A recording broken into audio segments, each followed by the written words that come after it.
Test. Okay.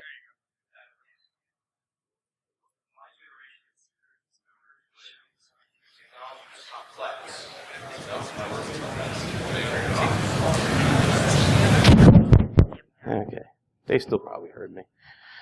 One more try. Hey, perfect timing, Robert. Thank you. Sorry. Had some technical issues. Good. That was tough for me. Good, good. Good, man. You're starting now. Have a seat. Chill. That's Robert Wagner. So, my generation of users remembers when technology was complex. It required certain basic skills such as reading, typing, and some patience, as well as some other skills. Today, because of mobility and consumerization of IT, the current generation does not have those limitations. We're going to talk about hacking the next generation. It's the cyber frontier. And here is your Star Trek meme, because it's necessary. And here is Riker. And that is all the Star Trek memes you're going to get from me. 1492. Is it okay to share your password with people? Yeah. I'm sorry, what'd you say? Take that back. What? And of course. 1492. Okay. And 1492. Is it okay to share your password with people? Yeah. I'm sorry, what'd you say? Yeah. Yeah. Yeah, it's okay to share your password with people. That's my 3-year-old son. He's one of 3 boys that I have. He's the youngest. And before, about a year ago, when he was 2, he barely spoke. And now his language is exploding so much that as he's unlocking his tablet, he's sharing his password with everybody in the room and anyone else that watches this, because it's being recorded. So that, in there, lies some of the issues that we're facing with this new generation. Kids want to learn. They're wired to learn. They love playing because that's when they're learning the most. So we should be giving them an opportunity to play and learn, right? Instead of just playing and then learning, why don't you learn and play at the same time? We're responsible. Well, if you feel responsible that this is something that you also need to help teach this current generation, then we have a lot in common. We're responsible to make sure that this generation gets the proper education that they need. Otherwise, some of the problems that we talk about now, when there was not as much technology, it's going to explode if it already has not been exploding. And we're seeing it. This is a classic example. That's why we created Hack for Kids. Up here in the front row with me is Robert Wagner. He's one of our board members as well. And we give a lot of our own time to try to address this current issue that we have today. So I'm going to tell you how Hack for Kids got created. So when was Hack for Kids created? So back in February of 2013, I saw a tweet by 4 people. Excuse me. I should cover that up better. I saw a tweet by 4 people about starting something called ThoughtCon Kids. So right away, I wanted to get involved, and I replied if I can lend a hand. Being a parent and having kids exposed to technology and working in InfoSec and IT, I understand this is something that's important. And they accepted, and about a week later, they put me on the list, and we had a few meetings, and we started planning where to have the event, when to have the event, what kind of content. It was great. Things were moving along. Because it was called ThoughtCon Kids, it was going to be kind of like an extension of ThoughtCon, and the board at ThoughtCon decided not to move into a kids event. So kind of sat back, feeling a little disappointed and having all of my excitement of doing something that I've been thinking about for some time dissipate. And I just accepted that as fate. But then changed my mind and decided, well, this is something that I should probably continue doing because I had that inspiration and that fire inside of me. So I first asked for permission, and they said it was fine, go right ahead. And in June last year, we had our first Hack for Kids in Chicago, the pilot conference. We had different kinds of tracks. We'll get to that in a little bit. We had some homemade hacks. We introduced snap circuits to a lot of kids, or if they already were exposed previously, we introduced different ways of doing projects and new ways of using snap circuits. And this year, we introduced Arduinos, and we printed up some 3D cases, as you see there, and used that as a part of a scavenger hunt, and the Arduinos blink Morse code, and that was actually my oldest son's idea, which was pretty cool.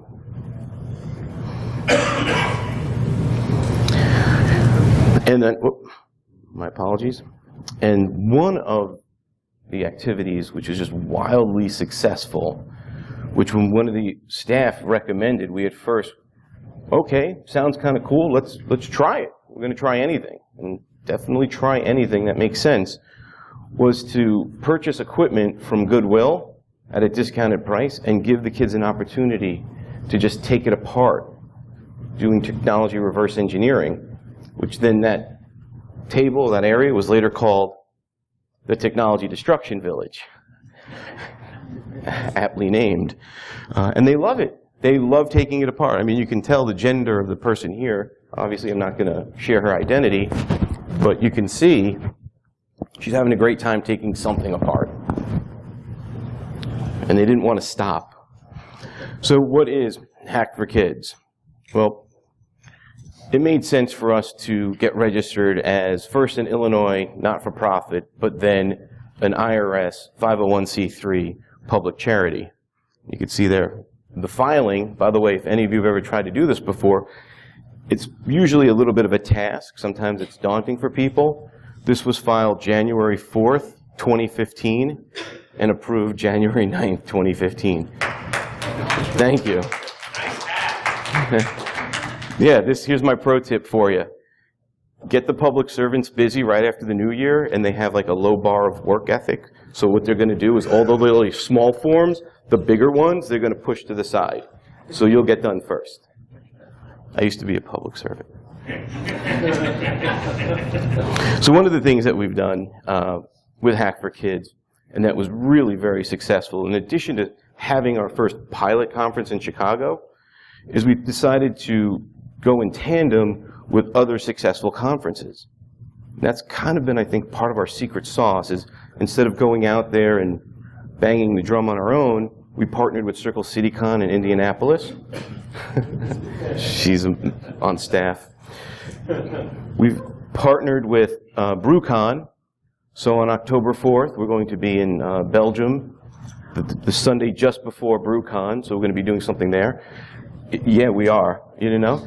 And it's going to be our first non-English event as well. It's going to be in French and Dutch, which is going to be really awesome, because I'm not going to know what's going on, but I know it's going to be fun. And we're also doing something in Grand Rapids with GERCON on October 10th. So GERCON, for the first time, instead of being a Thursday-Friday event, it's now a Friday-Saturday. And that was a great opportunity for us, because now kids in the Michigan area can go to GERCON, and we're going to do something there. But you knew about that. So if you do want to start your own Hack for Kids, this is partially what we're talking about. We're trying to find people who are interested in doing this in your area. So just for the sake of this presentation, I started to create a Google form. You can write that down now, or this Prezi is already made public on Prezi.com, and you can find it in there. But if you go to the form, that first line that you see, oh wow, it's cut off, is all you're going to really see is just your full name. But we're going to have to ask you a lot more information, but just to get it started. James is okay, it's just the speaking. saw you scream. Yeah, I did it in, I thought they were going to do it by 60 by 9, but, well, was everything else cut off too? I just noticed this. It's all right. You guys power through it. You're tough. When it pops out, it's just getting nice. And the recording's fine. Oh, the recording's fine? That's all that matters. So we also, at Hack for Kids, in addition to educating kids about internet safety, best practices, while giving them an environment to explore science and technology, and you probably heard of STEM, science, technology, engineering, and math. Please don't raise your hand about STEAM or STREAM. We're just kind of really, if you've never heard of those before, there's a Huffington Post article you can read. We're really just focusing on STEM, excuse me. Is this Hack for Kids? I'm the next generation of high school student. What I've noticed also is that I think the people in my school, or like any high school students, I think also fall into that category. Because you're talking about, I saw that was your son, your youngest son gave out a password. That's also a problem with my generation also. We might need to give him the mic. I was going to repeat his question, but it's gone a little long. I'm getting old and I can't remember all those words. My question is that, is this also to help, because my generation also has the same issues as, they're basically about the same as your son. So his question is that his generation has the same issues as my 3-year-old, but you're exactly right. So one thing I did not mention yet, but I was going to, is Hack for Kids events are really focused on kids ages 8 to 17. And there's a reason for that. But you're right. So you would actually be someone who could go to a Hack for Kids event. If you were over 18, we would encourage you to speak at Hack for Kids. And you could still do all the other fun activities. And even under that, you can speak at a Hack for Kids. Absolutely. Our keynote, well, I'm getting a little ahead of myself. Okay, all right. So while we do take internet protection and safety very, very seriously, we also take child physical safety protection very seriously as well at Hack for Kids. Appreciate the chuckle. In seriousness, we have certain policies, and some of the policies, we put those above all else, and we don't compromise them. For example, nobody could be on the board unless you've known each other for well over a year and not you've met at a con, and then you saw each other a year later at a con. You have to know each other. Meaning like you've either worked together or you're good friends and you've hung out and you really get a good sense, and well as other people vetting that person to make sure that you're a good moral character. A lot of my training comes from Boy Scouts of America.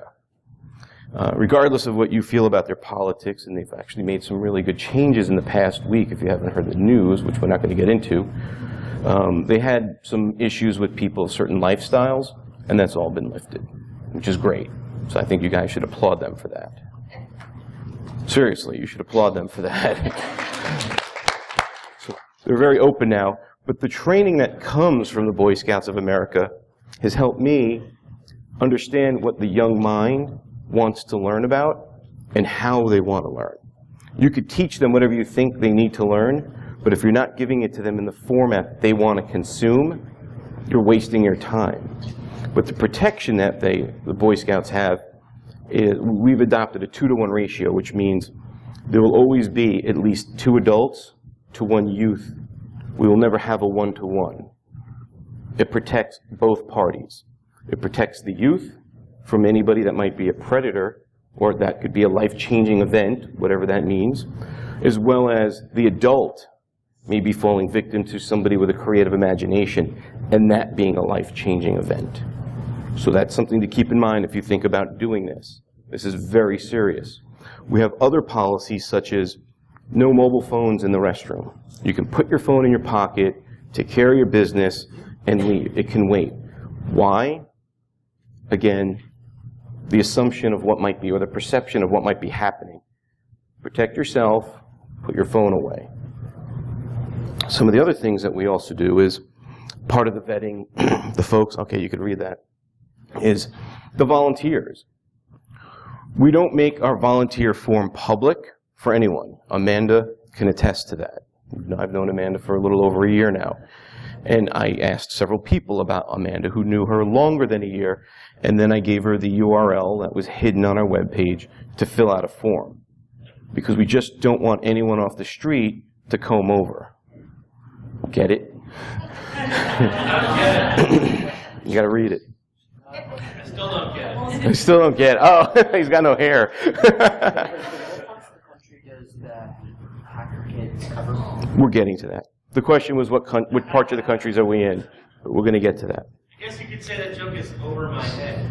It absolutely is, sir. No, I appreciate that kind of humor.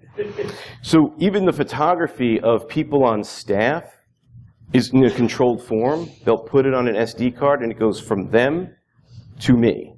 And then I go through that, and if there's a parent or somebody who wants the photography of their child, they let the photographer know with their email, and then I share that with them, and only them. On our website, we do use some photos, like here in this particular instance. Nobody can identify this youth except for anyone who's a family member, a relative, or a close friend. And it protects the child. But you could still see he's experimenting with snap circuits, and then there's the Arduino right next to him. This is another example that we like to use. This youth is 7 years old. I personally know him, and I can recognize him. But you have no idea, even if it's a boy or a girl, because of the curly locks. One moment, sir. But you could see here they're actually active and they're doing something. Yes? I noticed that there's a little bit of blurriness in the face area or the head area. That just happened to be that photo, but I have some others that do show their face that I intentionally blurred.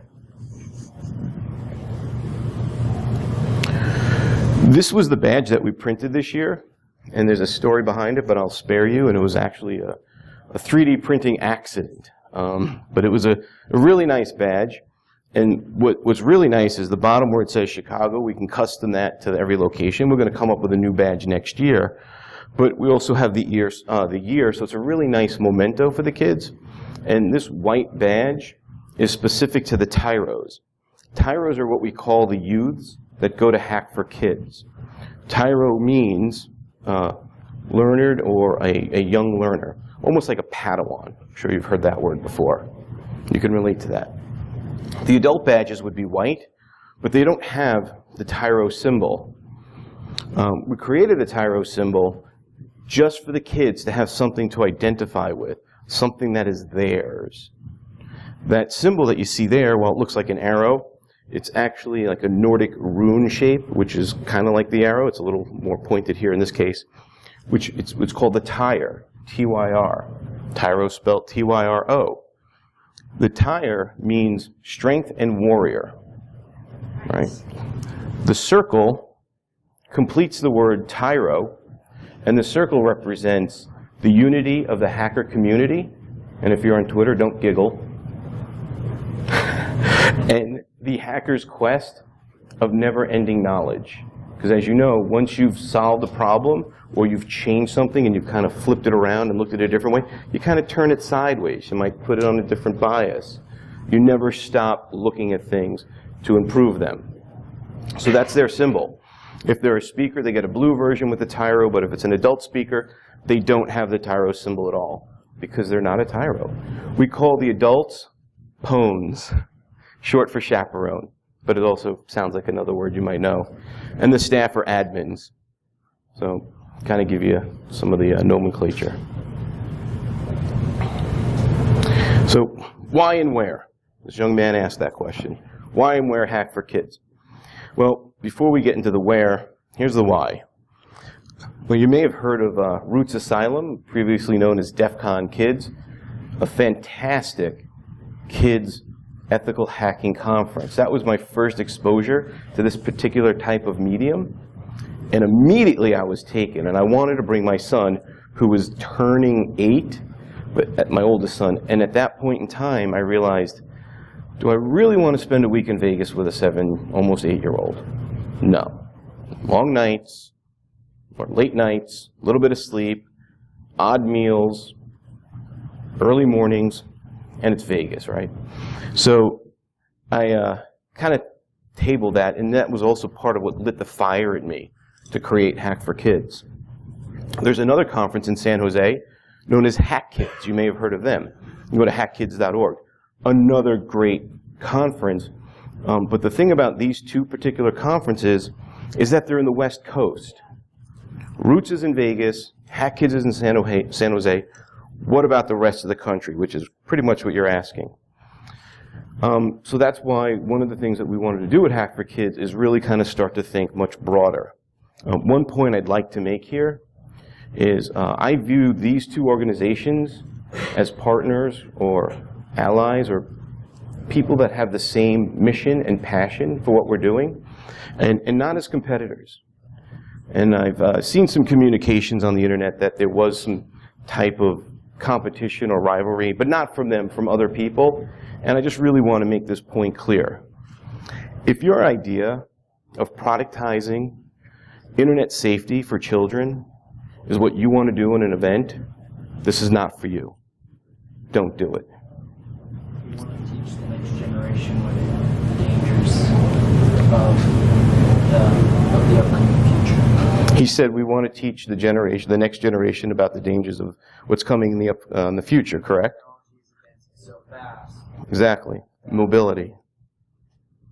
It's advancing very quickly, probably faster than we can keep up with it, but you're absolutely right. But it's not the dangers that are in the future. There's a lot of dangers right now. So have I.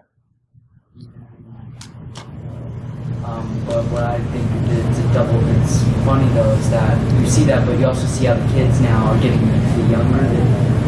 Now you're starting to see kids that are younger that are a lot more tech savvy. Right. Which my sister is like now super smart on computers. So Yeah, use the mic, but keep it to the mic. Okay, so now that we're like your son was able to use an iPad and all that, He can only read numbers. He can't read words. so But by the way, it was a Samsung tablet, but you didn't have that. That's okay. so now that they're starting to get more, like I've seen little kids with iPhones. My 9-year-old has an iPhone. But Is no that one voice of the plan. topics that's brought up? Is how to use those properly? 'Cause Right. is that one of the things that's brought up at these hacks for kids, hack kids? Partially. We're going to get to that. Oh, sorry. It's okay. You're awesome, though. You're awesome. Don't worry about it. I love how you're thinking. It's great. It takes a lot to take a mic and talk to people. It's a lot of courage. So yeah, we want to go pretty broad. I think we might not have like a hack for kids in Antarctica, but if we do, that'll be pretty cool. Nothing wrong with that. And the cool was the bad pun. Thank you, sir, in the back where the joke was over his head.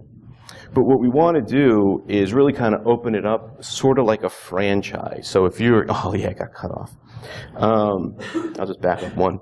So you can see that GERCON's in Michigan, there's Circle City Con in Indianapolis. There's a reason for that, because I live in Illinois, our headquarters is in Illinois, and then BrewCon is that first extension across the pond.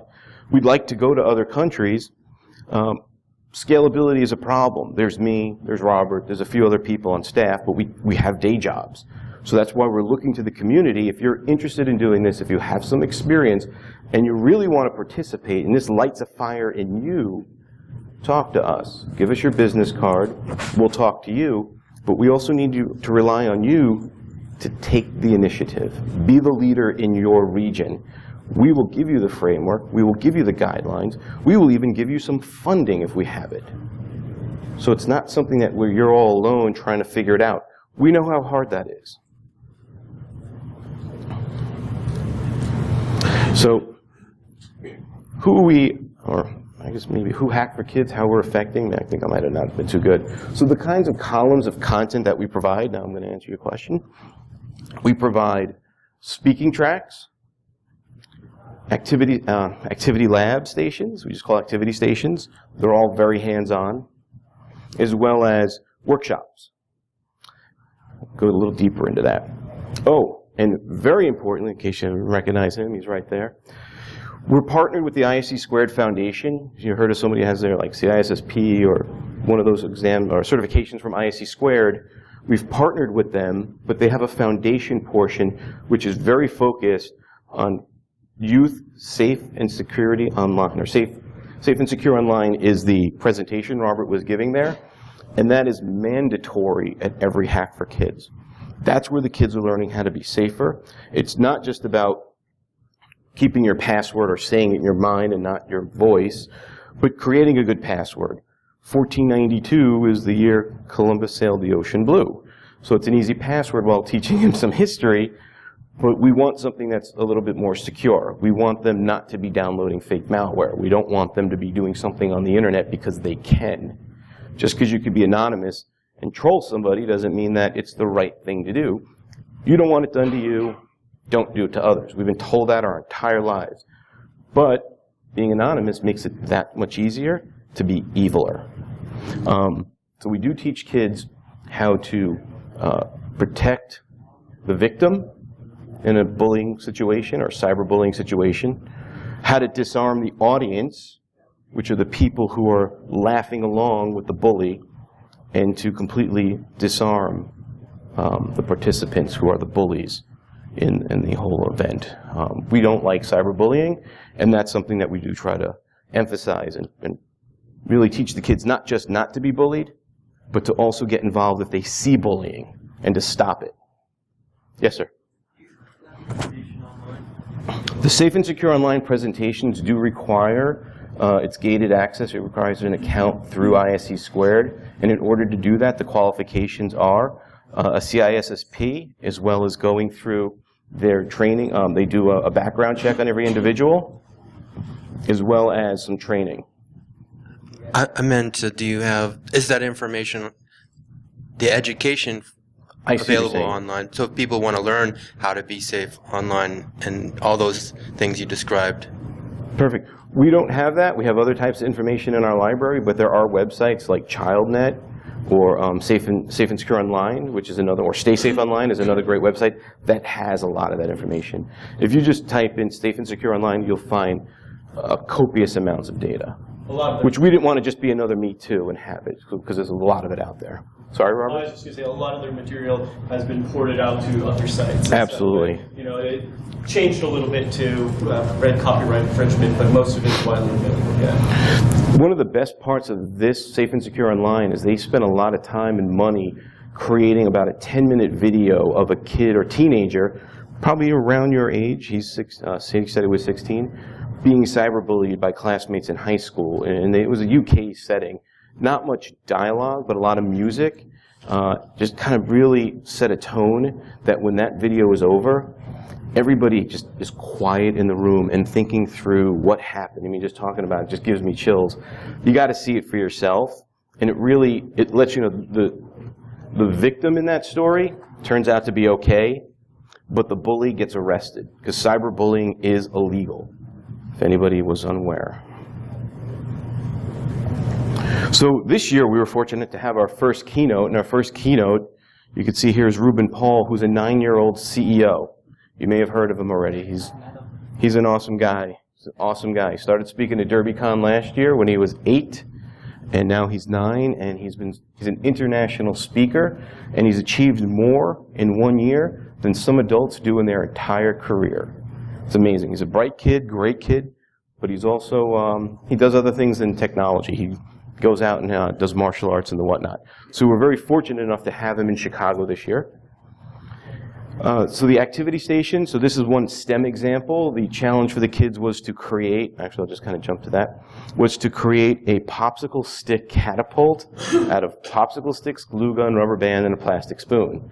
They were given a picture, or they saw some other creations other people made, and they just had to build it. There were no instructions. When you're doing R&D, there are no instructions. It's all applied sciences. So we gave them something to apply with a goal. So you got to give them the objective and help them get there. But we didn't say, do this, do this, do this. We're like, this is what it looks like. How do you think you should build it? And not all of them look like that. A lot of them didn't. And some of them came up with better designs. And then they were having a competition on the floor, shooting balls of paper, who could go further. So not only did they build it, they were testing it, which is what R&D is about. It was great. Some of them make crossbows, too. Yeah, that was in Circle City Con. They started making crossbows. Do you guys work with a maker of air people? Because I think my daughter, she just turned 4, and they had kind of like a hack for kids kind of there, but it's like part of the maker tool for this 3D printing, some of the stuff. Also, they have those all over the place, so maybe it's good to like organize with them. Exactly right. And also it takes individuals like yourself, who her question was, do we also get involved with maker fairs and hacker spaces and the whatnot. And there's a lot out there, and they keep popping up, and they keep kind of disappearing. So it really takes people who are local in those areas to be the ones that initiate to the maker spaces and say, hey, if you want to do something with the kids, I know of this group called Hack for Kids, and maybe you guys can collaborate versus us knocking on doors, because Robert and I know we knock on a lot of doors, and there's a lot of times they're not open. Because we're just somebody they think. What you described is some of their stuff, that's what they do, and all this stuff too. Yeah. It's very cool. I have another version of that involves just a few popsicle sticks and some rubber bands, and they need to make a catapult. It's just different. That's for a younger group, because a glue gun's kind of hard for like 7-year-olds and younger. But we also do stuff with scouting, as I pointed out earlier. So if there is a scout who is working on their STEM Nova badge, they could be notified here of, oh, by the way, this is where you'll get credit towards that. So they have other types of achievements that they're working on. There's nothing better than working on something while you're also doing something else at the same time, right? And they like that. So we identified that in there. And then the workshops, the way we organize the workshops is based on the venue, how many we're able to have. But by the way, to answer your question, yes, in Indianapolis, we did work with the local makerspace, and they printed up a bunch of catapults as well. That was a different type of assembly. Actually, they were trebuchets, excuse me. So same kind of thing, but a little different. So the workshops, we've done a few different types of workshops. These are workshops that I know adults want to sit in. Last year we did workshops like, oh, I just had a mind blank. Minecraft server. Yes, we had them build a Minecraft server, so they learned Linux while building a Minecraft server, which was great because they wanted to build a Minecraft server, they wanted to play. We wanted them to learn Linux. You marry those two. The other one was a robotics programming workshop, and that one also was broken up in the morning and afternoon based on age groups. So for the older kids, they had to work with a robotic arm. The younger kids worked with a little truck that they had to program to go through a maze. This year, we did stuff with Raspberry Pi. So it was an intro to Raspberry Pi. And one of the challenges that we did was we didn't have them just have a monitor with an HDMI cable or a keyboard with USB.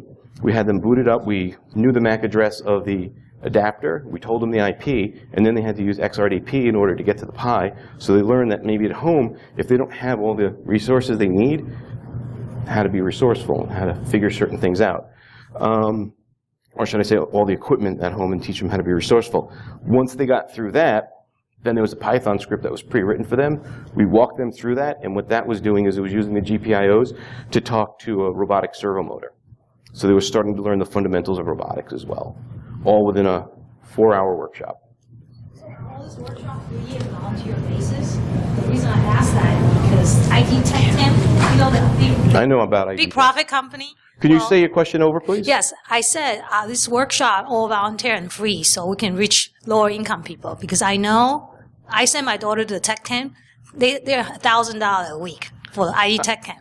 Yeah. How to do Minecraft, Java program. She's really in Minecraft. Not everyone can afford $1,000 camp. No. So I'm saying we should extend this. And I don't know if the current model is free or volunteer basis or minimum charge. You know, we should be able to run this more often. And cheaper than $1,000 a person a week.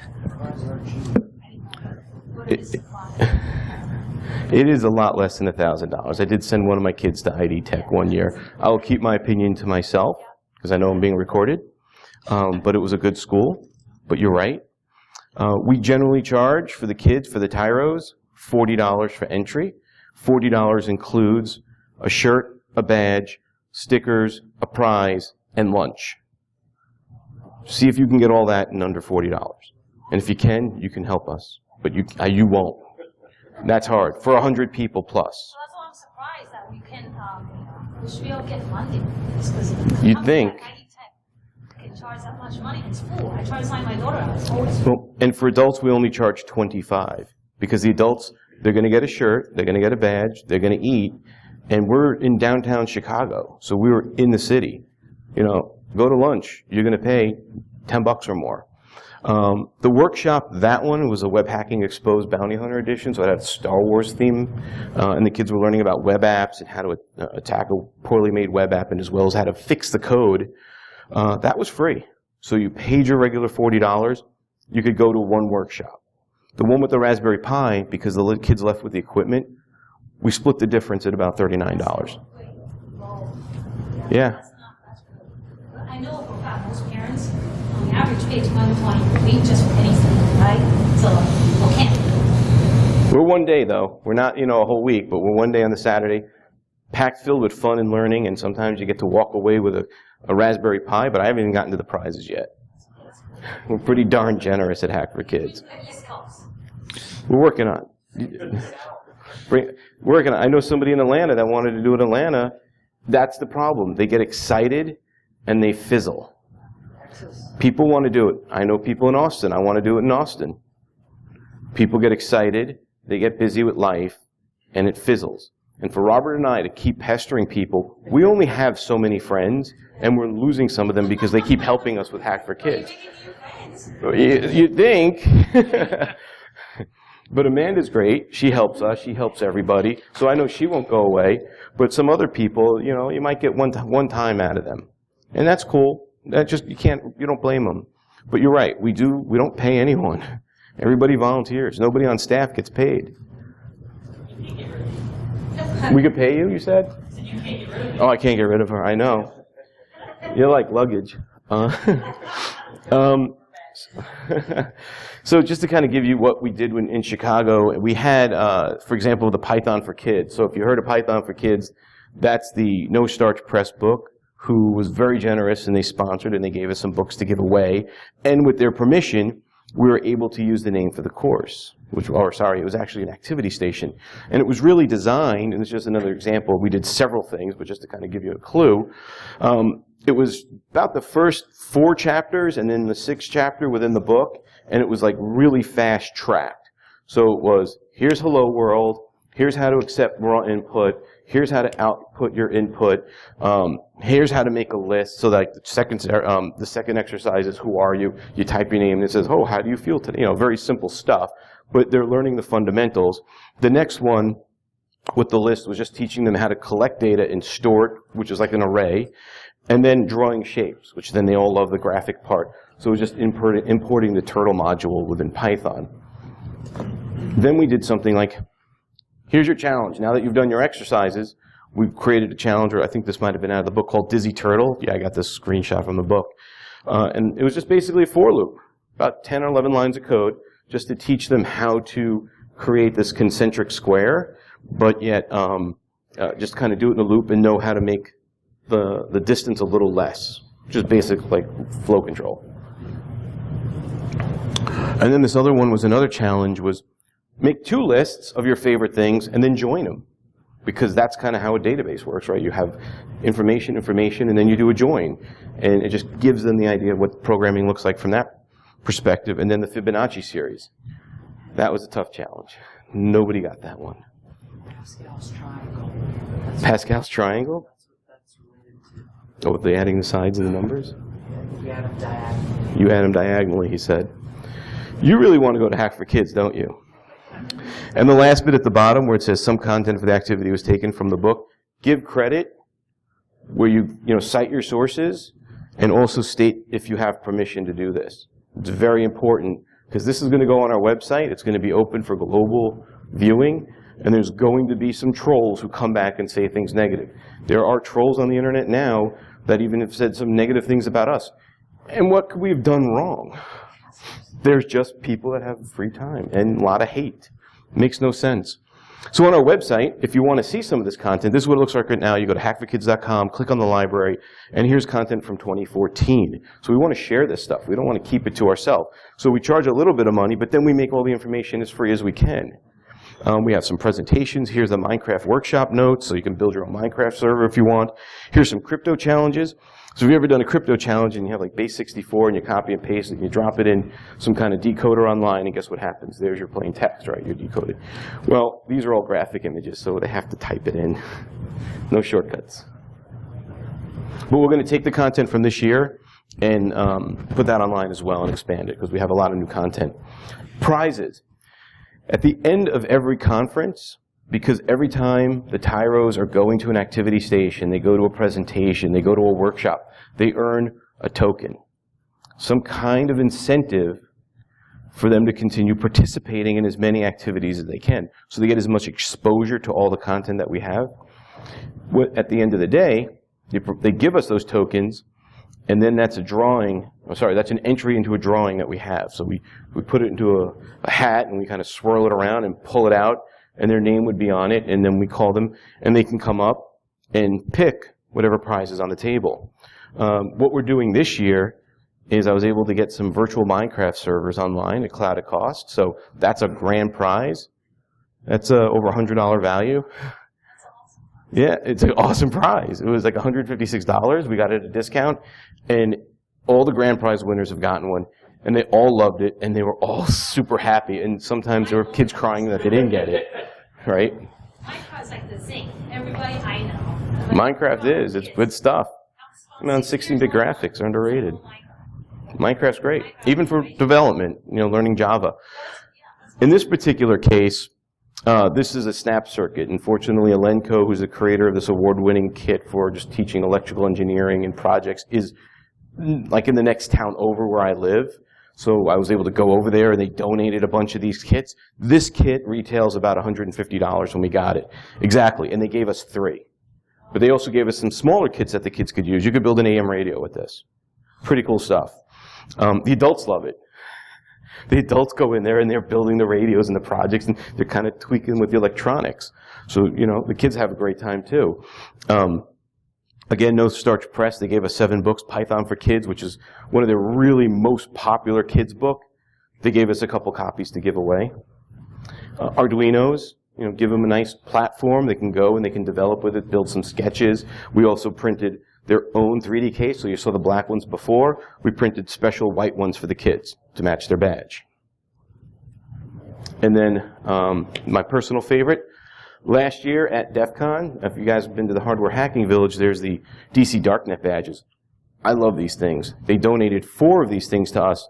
They were $20 purchases. I bought one for myself and one for my older kid, in addition to the 4 they donated.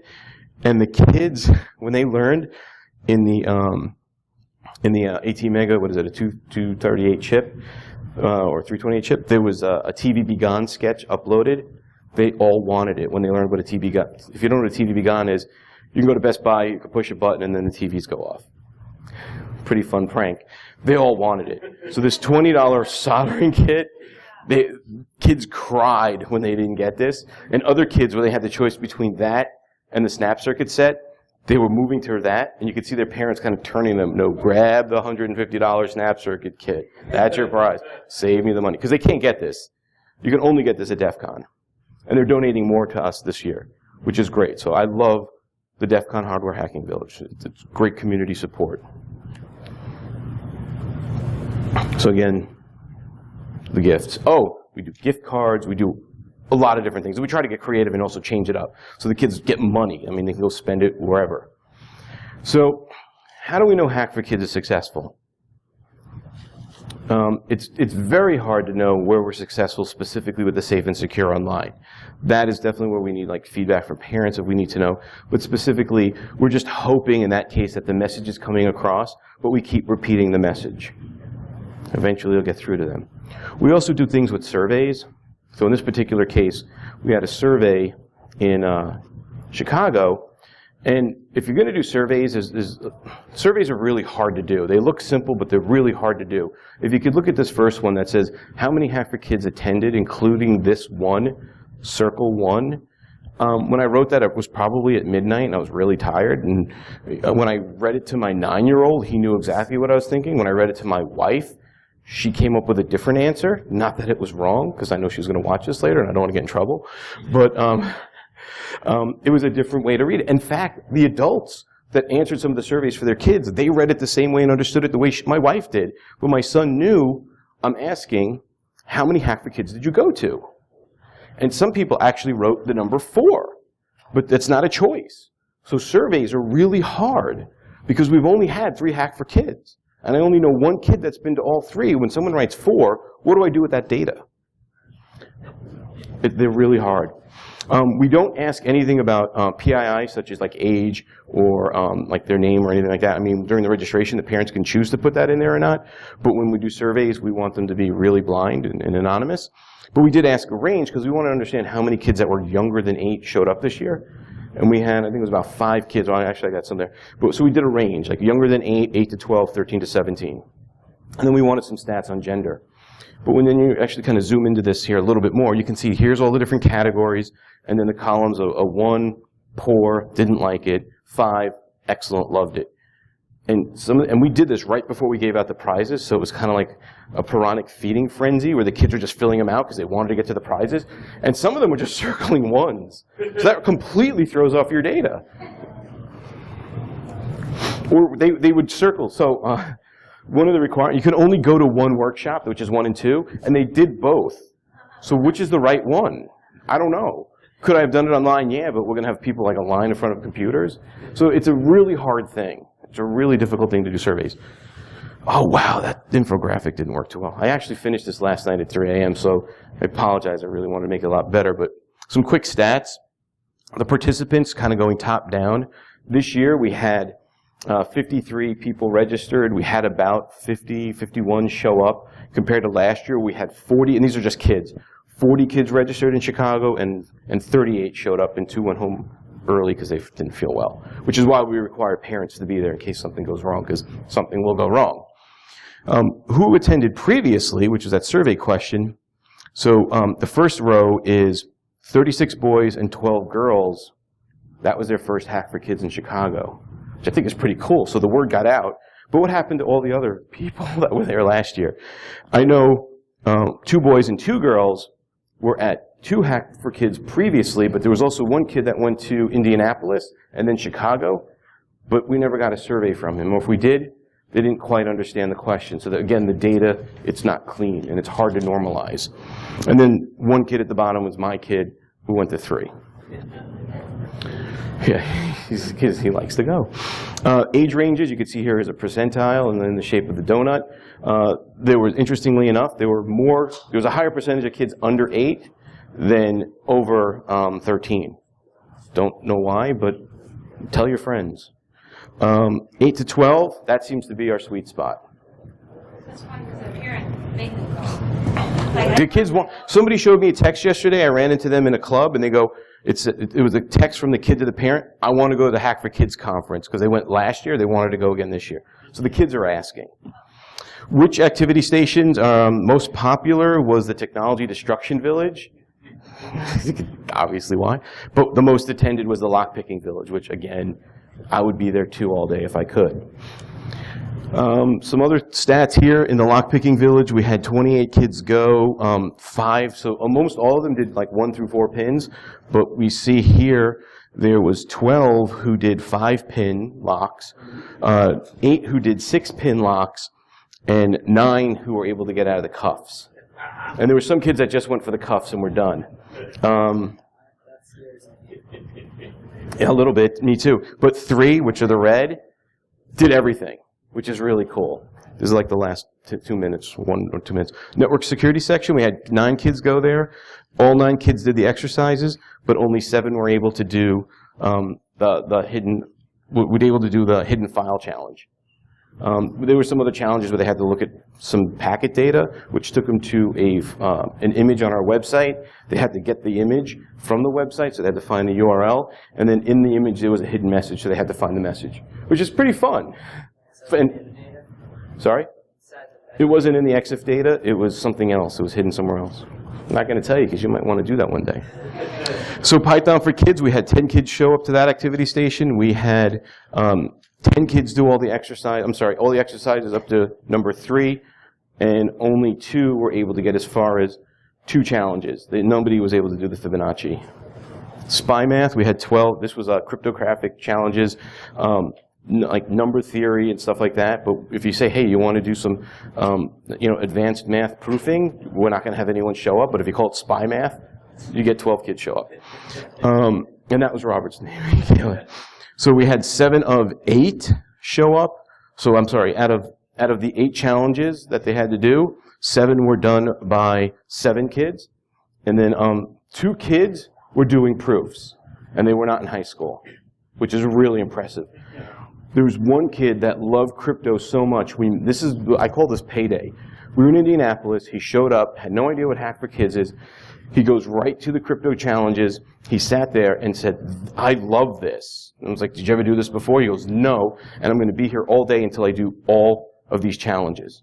And he sat there doing every single one. And then when he went to Chicago, he's like, are there going to be new challenges? Like, absolutely. And I was emailing his dad, and his dad was like, yeah, I don't know where he got this from, but he really loves this stuff. And we had more challenges. We even had a board printed in Braille, and they had to feel through and figure out what the hidden message was in Braille.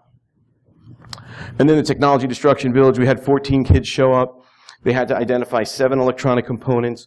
Of that, 5 of them did all 7, and nearly all of them were able to figure out what a capacitor is, which I thought was pretty cool. Flux capacitor. Some additional comments real quick. You could see there, some of the other comments was like, guess who? We didn't want to include that. Lastly, just you want to join us on this journey, you want to climb to the top of the mountain, you want to have a hack for kids in your area, let us know. You know how to reach us. We have a table out there. I might not be there, but definitely give your contact information or card to somebody. Let them know why. We're online. That's our Twitter handle. That's me. I'm Dave Schwartzberg. You notice how I did not talk about myself at all and who I am. And then I work for Mobile Iron, so they sponsored me to be here, so I want you to know who they are, as well as some third-party references. Thank you very much. I appreciate your time and attention today.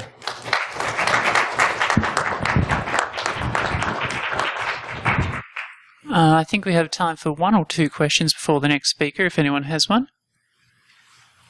That's entirely up to you. I just wanted to, so if I'm interested in starting for the Philadelphia, Washington, D.C. area, I should just get information to you, and then you guys going to vet it? Because I do right now, on my own time, volunteer for a martial art studio, and they have a summer camp. And what I did is put an hour into working with this and put an hour of cybersecurity education into their schedule. So I already do that now. So this might be a good extension. So can I jump in? So the good news is the BSides DC folks have started a conversation with us, and BSides DC is interested in doing a Hack for Kids Village at their event. So we're in discussion. We just started yesterday talking about this, but that's a possibility. Oh, that's good. Well, BSides Delaware, because that covers all of Philadelphia. Okay. The BSides Delaware is pretty big. Do you know those folks? I went to BSides DE, so I can do that. Yeah, the message there is whether you might not be the right person to organize one, if you do know other people who are experienced organizers, approach them and have them approach us, and you need to be persistent with them. Getting down to the south. He wants us to go south. I would like to go south within November through March, if that's okay with you. Oh, I know. Oh, I know. I agree with you. Sorry, I made a joke, but I agree with you. I want to go further south as well. Great. Let's thank our speaker again.